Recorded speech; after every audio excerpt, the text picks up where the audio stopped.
నెల్లూరు జిల్లా కరేడు గ్రామ నిర్వాచిత రైతులకు అండగా నిలిచేందుకు కరేడు గ్రామం వెళుతుండగా పోలీసులు 144 సెక్షన్ ఉంది అని రైతులకు పరామర్శించడం కోసం వచ్చిన బీసీవై పార్టీ జాతీయ అధ్యక్షుడు బోడే రామచంద్ర యాదవ్ ని అక్కడికి వెళ్లకుండా అడ్డుకున్న పోలీసు యంత్రాంగం. రైతులను కలుసుకోవడానికి వెళుతుంటే ఎందుకు అడ్డుకుంటున్నారు? పోలీసులను ఎదిరించి గ్రామస్తులను కలుసుకొని వారి బాధలను విని వారికి అండగా నిలుస్తాను అని, అవసరమైతే నిరాహార దీక్షకు అయినా పిలుపునిస్తాము అని బోడే రామచంద్ర యాదవ్ రైతులకు ధైర్యం చెప్పి రైతుల మన్ననలు పొందారు. రైతులు రామచంద్ర యాదవ్ కి డప్పులు, మేళాలు, కరచర ధ్వనులతో ఊరేగించుకుంటూ సాదర ఘన స్వాగతం పలికారు.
మళ్ళీ వదిలేసాడు.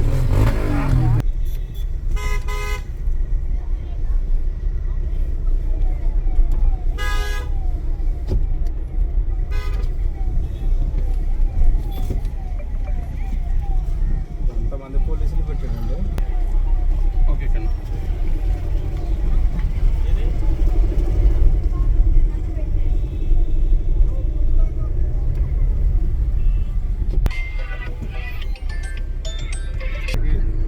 కిలోమీటర్ ఎక్కడ అడుగుందని పక్కనే కిలోమీటర్ కానీ పక్కనే బిల్డింగ్ నీకు చెప్పలేదా 200 అడుగులు 300 అడుగులు వస్తుందని అక్కడే ఉంది వాటర్ మోటార్.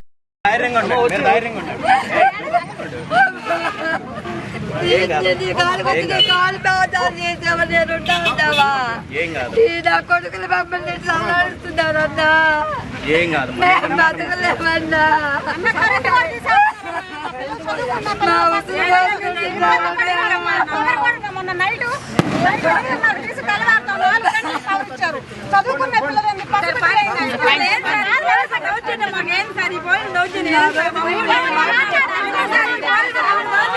అదే మాట చెప్పాను, ఈ రోజు అదే మాట చెప్పాను. మీకు అండగా ఉంటాను. మీ ఊరు ఎక్కడికి పోదు, మీ గ్రామము ఎక్కడికి పోదు, ఎక్కడికి పోదు. ఏమి కాదు, ఏమి కాదు, ఏమి కాదు. డెఫినెట్ గా నేను అదే విధంగా నేను ఎందుకు నెక్స్ట్ టైం గుడికి వెళ్ళడానికి కూడా తీసుకుంటాను. మీటింగ్ గురించి మాత్రమే హైకోర్టు అడిగిందన్నా, మాట్లాడింది కావాలండి. లీగల్ టీమ్గా మాట్లాడాలి. ఇక్కడ నన్ను రోడ్డు మీద నిలబెట్టి ఇలా ఇబ్బంది పెట్టడం కరెక్ట్ కాదు.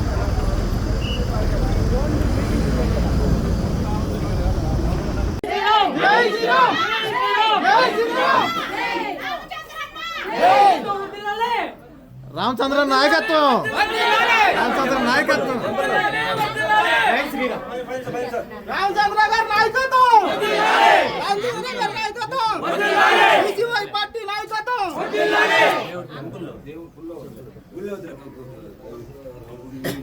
జై శ్రీరామ్, జై శ్రీరామ్, జై శ్రీరామ్, జై శ్రీరామ్.